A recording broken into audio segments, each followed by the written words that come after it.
In this presentation, we will give a brief overview of the incident, talk about the school, when and how it was built, and the lessons to be learned from this devastation. It was a cold afternoon in the west side of Chicago on a Monday, December 1st, 1958.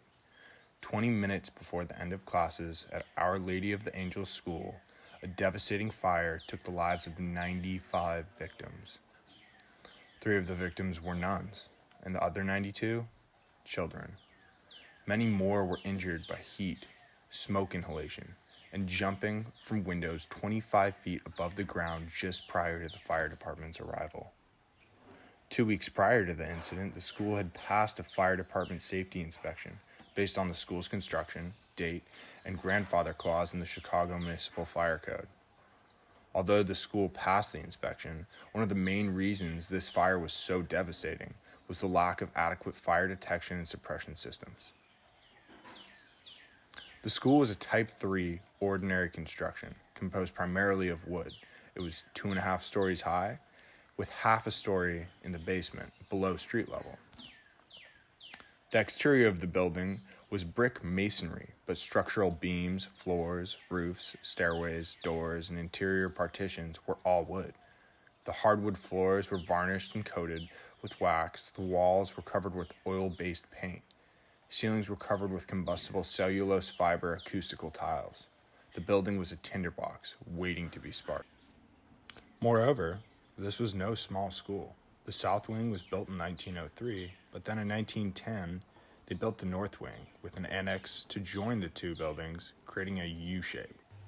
The school had roughly 1,600 students in kindergarten through 8th grade, and averaged about 60 students in each of the 24 classrooms. As you can see in the picture, the school had a very high occupancy, accompanied by a huge potential fuel load.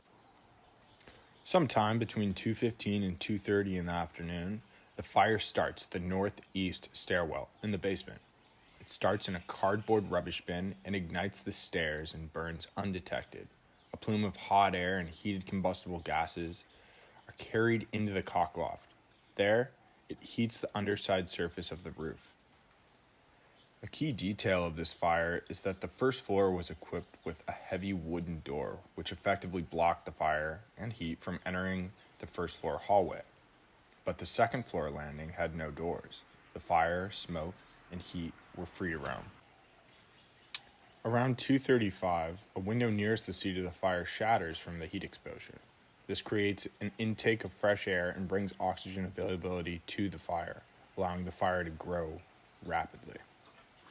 At this point, the plume has now become dense and large, climbed up the stairwell into the second floor hallway, effectively trapping the second floor classroom. At 2:42, the fire department is notified. Between the time the fire department is dispatched and when they arrive on scene 4 minutes later, the superheated gases have reached temperatures which cause the underside of the roof to flash over. Shortly thereafter, the hallway surfaces reach flashover temperatures and ignite as well. The heat breaks the window panels above the classroom doors, which allows smoke and flames to enter the classrooms. Around 2:52, classrooms begin to flash over. Minutes later, the roof partially collapses. It takes firefighters another hour before the fire is under control. Over 74 fire and rescue units were involved in the incident, rescuing over 160 children from the fire. Some units were delayed for one of two reasons. First, their arrival was delayed because they had been incorrectly directed to the building around the corner, the parish rectory. For those first on scene, they had to reposition the apparatus and equipment after the correct address was found. Secondly, they were further delayed by an iron fence with a locked gate, which they had to gain entry to.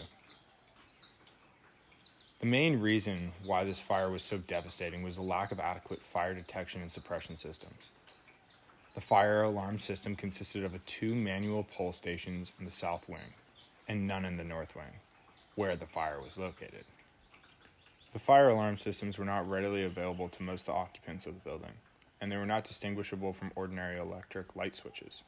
The fire alarm system had no connection to the fire department dispatch office. Heat and smoke detectors were not present. Because this was 1958, these systems were very primitive, costly, and not yet readily available to the general public. Moreover, there was no automatic fire sprinkler system.